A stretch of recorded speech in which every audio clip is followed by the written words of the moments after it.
So I wanted to talk a little bit about the concept of don't half-ass it. Now, it's a very familiar phrase. We hear it all the time, especially on social media, where it's all about don't half-ass it, show up, do it, give it all you got, right? That kind of all or nothing mentality is very common.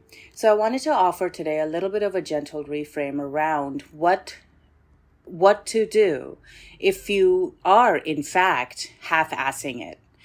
So hopefully this will help you identify, first of all, what half-assing actually means. Second is to change the way you relate to it so it becomes less about self-flagellation and more about self-acceptance.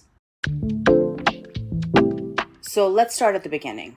Let's start with the basic simple distinction of what is masculine and what is feminine energy. I'll start with this example of Michael Phelps. I read somewhere that when he was preparing for the Olympics, he used to practice swimming all 7 days of the week.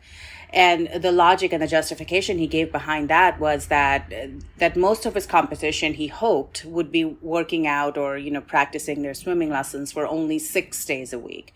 And so he thought that if he practiced that 7th day, it might give him that edge, that extra edge to beat the competition.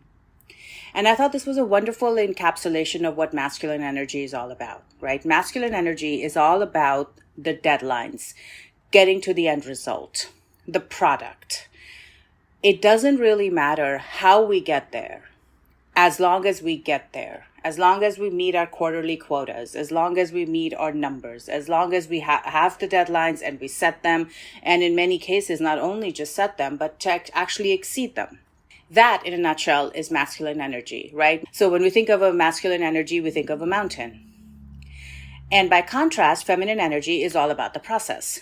It's all about the journey. It's less about whether or not you get there, but more about how you get there. Are you having fun doing what you're doing? Can you keep your instincts, your humanity, your emotions intact as you are getting to the thing that you're getting to, as you are working towards the end result? So masculine energy, product-oriented, feminine energy, process-oriented. And the concept of don't half-ass it is very much based in masculine energy. Now, masculine and feminine energy, whether that's toxic or whether that's defined, is not inherently anything, right? Energy is energy. Now, don't half-ass it, the concept of that is very much based in toxic masculinity. It is this idea of ignoring how you are feeling, what you are feeling, and then showing up regardless of whether or not your mind, your body, your soul allows it. And it really, really rubs me the wrong way when I see women do this. Because women are primarily based in our feminine energies, we are supposed to not just run towards the end line. Right? We're not just supposed to come first. We're supposed to wait as we run towards the end line. We're supposed to take a breath in the middle of running. We're supposed to maybe sometimes even sit down and meditate. So when you allow that, toxic masculinity concept to not only to feminine energy, but then to also to divine positive masculine energy, it really messes up the identity of who we are. And it really gets in the way of us connecting to our own eternal inner self. So I'm hoping that this message will get to all the divine masculine and divine feminine energies out there who understand that everything needs to move forward in life in balance. So now we do live in a world of deadlines. We have to meet deadlines. We have to pay our bills. So deadlines and productivity and end results are very, very important. And without that, none of us will know where we're going. So masculine energy is a very important energy because that's the energy that calculates the milestones in our lives. So now, let's say that we have a deadline that we have to meet at work, at home, whatever. But for some reason today, we're not at 100%. We very much are in the energy where we want to half-ass it, right? Where we want to lay in bed. We just want to binge Netflix. We just want to, eat all day and not do anything, right? But we do have a deadline and we need to stay the course because we do need to survive and we do need to be able to put food on our table. So what do we do? And so here's a simple step that will allow you to acknowledge where you are and take one step forward. What is that step? Just acknowledging where you are.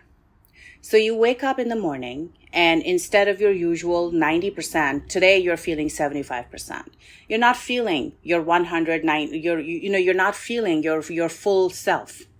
So if you take a second and to just connect with yourself and recognize that you're not feeling your 75%, that alone will set you free to no longer put the extra burden of showing up in that 100% energy or that 90% energy.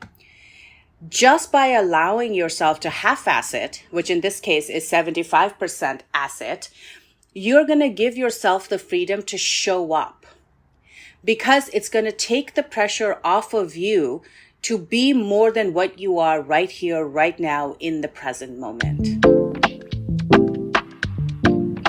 And that is where the magic lies. It's acknowledging who you are right here, right now, and then recognizing that who you are in this moment is enough, even if that is only 75% of who you normally are. Even if you can only give 75% of what you can normally give, that 75% is going to be as good as, if not better than, the 100%. Because that 75% is going to be free. It's going to be intuitive. It's going to allow you to step into your feminine, intuitive, process-based energy and allow you to disconnect from your goal-based, deadline-driven energy. A very, very important energy, because without deadlines, we would be nowhere. We need deadlines. We need end results. We need products. But acknowledging the fact that you are half-assing it actually allows you to show up in that 75% energy. Now, what happens is that because of the structural, patriarchal, mechanical energy we've all grown up in, we start hating ourselves for not being 100%. So if you take a minute and acknowledge that you're only 75% there, that you're only 75% ready, you have essentially freed yourself from the burden of not being 100%. And you have set yourself physically, mentally, and emotionally free. Now, I'm going to say this again. You have to recognize that that 75% of who you are right here today, this morning, is more than enough to do the job that's at hand. A wonderful side effect of all of this is that it begins to change the way that you relate with yourself, because you have now viscerally and physically demonstrated to yourself and to your inner being and to your subconscious that you can show up and do the job really well even when you're not feeling 100% full. And this little shift changes the way you look at yourself. As Joe Vitale once said, when you change the way you look at things, the things you look at change. And who doesn't want that? Who doesn't want to look in the mirror and see a reflection back at you that's joyful and happy and relaxed and unburdened and is still doing the job really well that's expected of it, but just doing it in a much more joyful, harmonious, peaceful state? So nothing really changes, right? We still have to do the things. We still have to meet our deadlines. We still have to go to jobs and pay the bills, right? But it just simply changes the way how you're going to do it. You can do it by cussing yourself, by hating yourself for not being all there, or you can celebrate that at least you're there 75% and show up and do 75% of what you can do and enjoy the fruits of your hard work and do it with much more love and kindness and self-acceptance towards yourself. Another thing that I found out that on the days when I'm not feeling 100% myself and I recognize and acknowledge that I'm not there and I just work from the energy that's actually present, a wonderful thing that happens is that the next day when I show up to do the same job that I have to do, all of a sudden I have a little bit more energy than I had the previous day. So, which really works well for the tasks that are incredibly tedious, that are incredibly scary, that we like to procrastinate on and like put on the back burner. So if you are not, there are some jobs that we just really don't want to do. So when you're tackling those jobs, and you know that just the thought of doing that job is going to be enough to put you in your 25% energy category. If you recognize and say, hey, I'm just doing the 25% that I can do, you will at least get that 25% of that job done.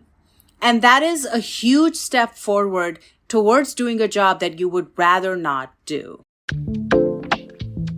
So I think by now you've recognized that I'm saying very much that you should half-ass things, but you should do them with kindness, acceptance, acknowledgement, and most importantly, present moment awareness. Know in your mind and in your subconscious that today you are not at your 100%.